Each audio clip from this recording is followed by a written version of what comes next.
உங்கள் வியாபாரத்தை வளர்த்திடுங்கள் சொத்து மீதான லோனுடன். இன்றைய டவுன்லோட் செய்வீர் ஈக்விட்டாஸ் பேங்கின் செல்ஃபி லோன்ஸ் ஆப்.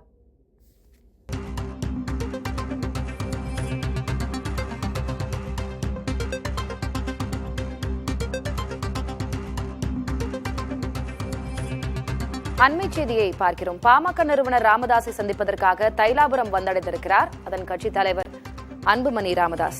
பாமகவில் இளைஞரணி தலைவராக முகுந்தனை அறிவித்திருந்தார் நேற்று அதன் நிறுவனர் ராமதாஸ். இதற்கு அன்புமணி மேடையிலேயே கடும் எதிர்ப்பு தெரிவித்திருந்தார். இந்நிலையில் தந்தை மகனுக்குமான வார்த்தை போர் முற்றியிருந்தது. அதனைத் தொடர்ந்து சற்று நேரத்திற்கு முன்பாக நாம் பார்த்திருந்தோம். இந்த பதவியிலிருந்து தான் விலகுவதாகவும் அந்த பதவியை ஏற்க முடியாது என்றும் முகுந்தன் தெரிவித்திருந்ததாகவும் ஒரு தகவல் வெளியாகியிருந்தது. தந்தை மகனுக்குள்ளாக தன்னால் பிரச்சனை ஏற்பட வேண்டாம், அதனால் இளைஞரணி தலைவர் பொறுப்பு தனக்கு வேண்டாம் என்றும் கட்சியின் அடிப்படை உறுப்பினராகவே தான் தொடரப்போவதாகவும் முகுந்தன் சொல்லியிருந்ததாகவும் ஒரு தகவலை நாம் பார்த்திருந்தோம். இந்நிலையில் ராமதாஸை சந்திப்பதற்காக தைலாபுரம் இல்லத்திற்கு சென்றடைந்திருக்கிறார் அன்புமணி ராமதாஸ். அதேபோல முன்பாகவே தைலாபுரம் இல்லத்திற்கு தலைமை நிலைய செயலாளர் அன்பழகன் வருகை புரிந்திருந்தார். பாமக வழக்கறிஞர் பாலு, பாமக கௌரவ தலைவர் ஜி.கே. மணி ஆகியோரும் தைலாபுரம் இல்லத்திற்கு சென்றிருக்கிறார்கள். தற்போது பாமக தலைவர் அன்புமணி ராமதாஸ் அதன் நிறுவனர் ராமதாஸை சந்திப்பதற்காக தைலாபுரம் இல்லத்திற்கு சென்றிருக்கிறார்.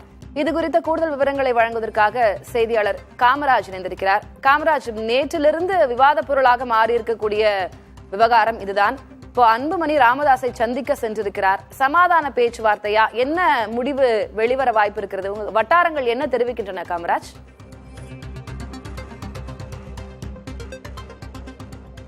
அதாவது பாமகவுடைய இளைஞரணி தலைவராக அறிவிக்கப்பட்ட முகுந்தனை அன்புமணி ராமதாஸ் ஏற்றுக்கொள்ளவில்லை. இதனால மேடையிலே ஒரு கருத்து மோதலை உருவாகி இருந்தது.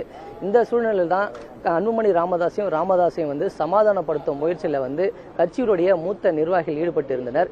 இருவரும் நேற்று பாமகவுடைய இல்லத்தில் சந்திச்சு ராமதாஸை சமாதான பேச்சுவார்த்தையில் அருள்மொழி மற்றும் திலகபாமா, ஜி.கே. மணி, அன்பழகன் உள்ளிட்ட மூத்த நிர்வாகிகள் சமாதானம் பேசினர். அதனைத் தொடர்ந்து அன்புமணியிடம் இது தொடர்பாக பேசி தைலாபுரம் இல்லத்திற்கு வருகை புரிந்து சமாதான பேச்சுவார்த்தையில் ஈடுபடலாம் என தெரிவித்திருந்தனர். அதனைத் தொடர்ந்து இன்று தனது சென்னையில் இருக்கக்கூடிய இல்லத்திலிருந்து கிளம்பிய அன்புமணி தற்பொழுது தைலாபுரத்தில் இருக்கக்கூடிய இல்லத்தில் பாமக நிறுவனர் ராமதாஸை நேரடியாக சந்தித்திருக்கிறார்.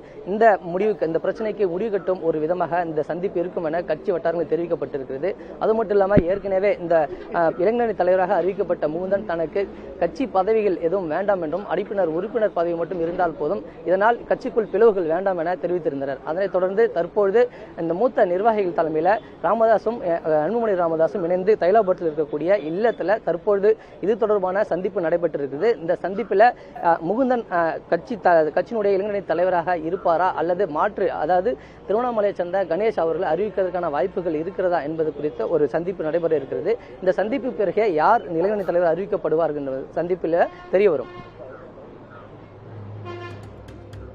இப்ப அன்புமணி கூட பாமகனுடைய மூத்த தலைவர்கள் யாரெல்லாம் இருக்கிறார்கள்? ஏன்னா நேற்று ஒரு பொது மேடையிலேயே அவ்வளவு ஊடகத்தினர் குவிந்திருக்கும் போதே இருவரும் வார்த்தை போரில் ஈடுபடுகிறார்கள் அப்படின்ற அடிப்படையில இன்றைக்கு ஒரு சமாதான பேச்சுவார்த்தை நடக்கிறதா அப்படின்ற எதிர்பார்ப்பு, கேள்விகள் எல்லாம் இருக்கு.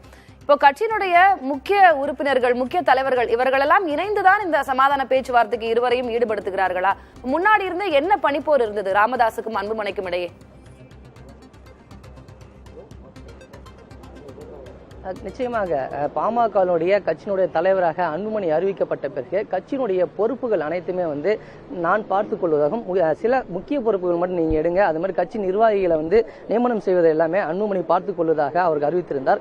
அவருடைய உடல்நிலை, பாமகவுடைய நிறுவனர் ராமதாசுடைய உடல்நிலையை கருதி முக்கிய பொறுப்புகள் மட்டும் எடுத்தால் போதும், கட்சி நிர்வாகிகள் நியமிப்பதில் நான் பார்த்துக் கொள்வதாக இருந்து அறிவித்த நிலையில் நேற்றைய தினம் அந்த கட்சியினுடைய மாநில இளைஞரணி தலைவராக முகுந்தன் அறிவிக்கப்பட்டது 4 மாதங்களில் இவரை எந்த ஒரு முக்கிய பதவி வழங்கக்கூடாது என்பதை எதிர்ப்பை தெரிவித்தார். அதனைத் தொடர்ந்து தான் இன்றைய தினத்தில் முக்கிய நிர்வாகிகளான ஜி.கே. மணி, திலகபாமா மற்றும் வழக்கறிஞர் பாலு உள்ளிட்ட முக்கிய தலைவர்கள், முக்கிய கட்சியினுடைய நிர்வாகிகள் அவர்களுடன் பேச்சுவார்த்தையில் ஈடுபட்டிருக்காங்க. இந்த பேச்சுவார்த்தையில் இதற்கான ஒரு முடிவு எட்டப்படும் என எதிர்பார்க்கப்படுகிறது. அது மட்டும் இல்லாமல் இந்த பகுதி தைலாபுரம் இல்லம் முன்பாக கட்சியுடைய தொண்டர்கள் இதுக்கான ஒரு முடிவு எட்டப்படும் என்பதற்கு காத்திருக்கக்கூடிய ஒரு சூழல் இங்கு காணப்படுகிறது.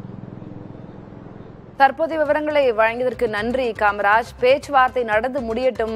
பேச்சுவார்த்தைக்கு பிறகு என்ன முடிவினை எட்டி இருக்கிறார்கள், என்ன நடக்கிறது பாமகவில் என்பது குறித்தெல்லாம் நாம் விரிவாக பேசலாம். உங்களுடைய தற்போதைய கள விவரங்களுக்கு நன்றி.